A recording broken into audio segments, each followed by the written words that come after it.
Hello everyone, and thank you so much for tuning in to my channel. Today I'm going to be starting on a new series of OBS Studio, right from how you can download and install it, the equipment to use, the plugins, how to stream, record, each and everything that concerns OBS Studio. And right now I'll be showing you how you can download and install it in your PC. So to get started with this, let's head to our browser. I'm using Google Chrome.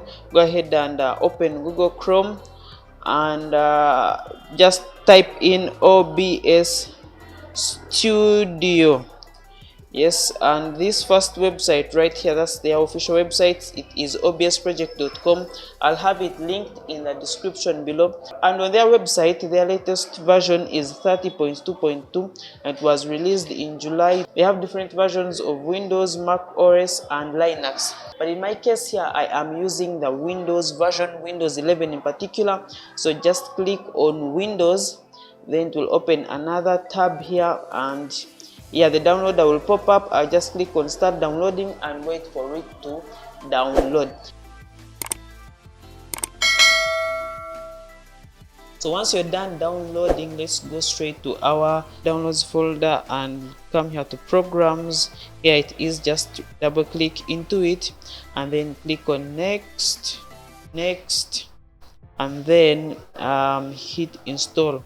Give it a few seconds and it will be done installing basing on how fast your PC is. Alright, and here we are. It is done installing, and all I have to do is click on finish and wait for it to launch.